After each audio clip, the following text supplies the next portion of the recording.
All right, everybody, how are you guys doing today? It's Thursday, March 21st. A little update. Haven't done one in about a month. The chickens are currently out because we're going to be moving that compost over to the new compost bins. I'll show you, just slapped together from 5 pallets and some hardware cloth. Just 2 bins, but caught one of the chickies twice with one of her claws stuck in that compost bin trying to get in. They love to go in the compost and get the grubs, and that's fine, but I can't have that happen. And we need better processes than just one bin. Spring is sprung and the grasses are growing, the weeds are growing, so time to make some compost out of all that. Might as well not let it go to waste, since we got chicken droppings and everything else. And look, there they are. They see me over here because this is the new stuff we're doing. So we're gonna go in the high tunnel and show you the update there. Trees planted, more beds built. But this, in addition to the high tunnel, new irrigation from the high tunnel. Came first over there to the high tunnel. That was Omar and the guys, thank you. And then I extended it here all the way out to this bed here.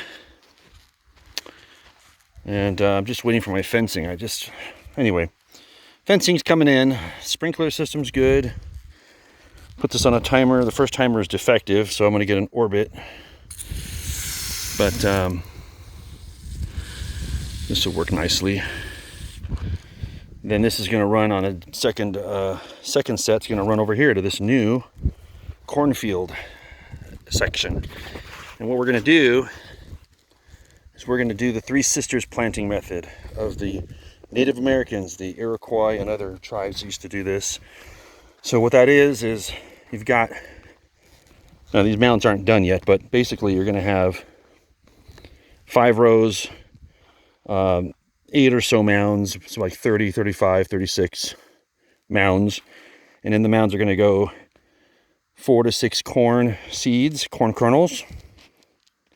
And then about a few weeks later, once they've sprouted and they've grown about minimum 6 inches, we're going to plant beans, pole beans, that will climb up the corn stalks. And then around them, we're going to plant squash. And so the squash, basically the corn is going to act as the stalk, as the climbing trellis for the beans. And just got to make sure we time it right so the beans don't overtake the corn. And don't use a dwarf variety, because then your beans will do just that. So we're using just sweet corn. And I don't remember what bean Michelle has, but anyway. And then the squash is going to provide ground cover. And it's going to keep things nice and moist and cool under there. Squash is going to be planted around it. And not too much probably, but it's going to go everywhere. And it'll also shade out weeds. So just waiting for the rest of my fencing to come in. They sent me the wrong length, and so half, a little more than half done. Less than half done, rather. And then I'll fence this in here, and the same sprinklers are going to go in there. Ideally, hopefully, that'll still work. I've got 6 or 8 of these over there. Enough pressure. Anyway. All right, so that's going to be. We're going to do some CBDG hemp in here, actually. It's going to be good for chickie bedding and also good for the obvious non-psychoactive anti-inflammatory effects, for pain cream, topical ointment, stuff like that. But the amount of fibers we're going to get out of that, basically dry it out, shred it later, it's going to turn into chickie bedding, because we use that right now as bedding, as hemp for our chickens. All right, quickly, let's see. Got to run in here quickly because I've got some work to do, but basically, so here's the high tunnel. Month on after the last update. So far, let's see, we've got a Wirtz avocado in the ground. It's a little soon, I think. It's a little cold, but there it is.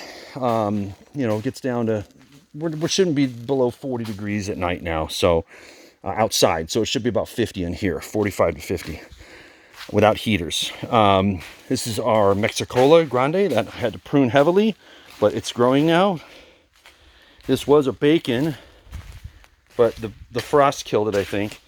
And now you can see it's starting to grow below the graft, so that's really going to be another Mexicola. So that's what it's grafted to. That's the rootstock. So that's why I got this Wirtz. Since it's both A and B, it'll help pollinate. These are all potatoes. Russet, baby red, Yukon, more russet, more baby red, more Yukon. Sweet potatoes, those aren't doing too hot and not really doing anything. I don't know what Michelle has here. I think it's strawberries in here. But anyway, we've got my 2 bananas over there. But right here we've got the fig is finally starting to do something. I'm going to have to probably, this is going to take a long time. Oh, look at that. We've got a little sprout on this other fig. So good, it didn't die. We've got our Genoa Italian lemon. I think this is a mandarin. And this might be a Meyer. I don't remember. One of these two is a Meyer. And this is a lime. Bear's seedless lime. Doing great since the transplant. I mean, these things we bought them before winter. Doing much better now. Heavy pruning. Swiss chard, some stuff now. It's coming up. It's coming up. Finally got a sprout over here. 1 of 12, unfortunately. So we're gonna have to deal with those seeds. Over here, we've got some more of these. I don't know if they're gonna do anything. We're gonna see. These are cuttings from that mission fig over there. Anyway, chiltepines, not sprouted yet. That's doing well. The mint, spearmint. These, I believe, are raspberries cuttings. Tomatoes. Okay. These are the CBDG sprout seedlings. They're doing great. We've got only a few that haven't sprouted, and these are moringa, not yet germinating. And then you can see all this we've got germinating here, all on little heating pads. I just put this in yesterday, got rid of that flexi hose, which was garbage, and just put this into about 2 foot quick setting concrete, and that's nice to have. And then, of course, this is doing well. The terracotta cups from Thirsty Earth. I find you've definitely have to hand water in to make sure the germination starts, because there's just not enough roots. Obviously, there's no roots to pull water. You got to also be careful with some of the mushroom compost, as you can see. We got some mushrooms here, but that's okay. Henry likes those. Leave them there for him. I don't think they'll kill him. They haven't killed him yet. Anyway, now we're going to run over to the chickens and see what they're up to. Same chickens we brought from LA. We got to get some more layers and start some meat chickens, but that's a whole nother phase. All right, now what I'm doing today, yeah, it's already getting late, but gotta go pick up a riding mower, first one. This is the time to do it. Starting to all these weeds and stuff. It's snake season coming up. Can't have that. And I'm going to use that to compost a lot of this stuff. I don't want these. I mean, these seeds are going to be sow or whatever, bolt, and it's going to make more. So there's the girls. They love this.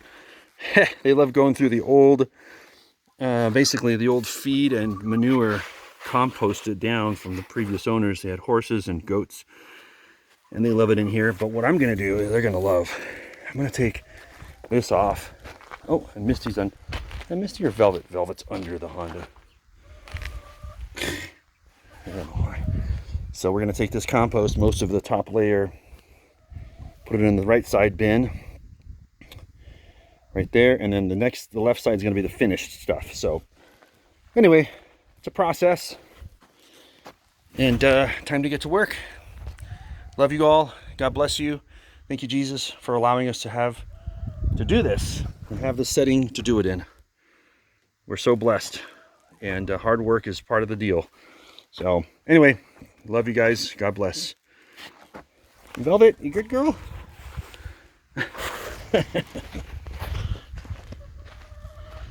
Oh yeah, the bins. Oh, there she is. Hey girl. So anyway, yeah, now I'm saying goodbye. Goodbye.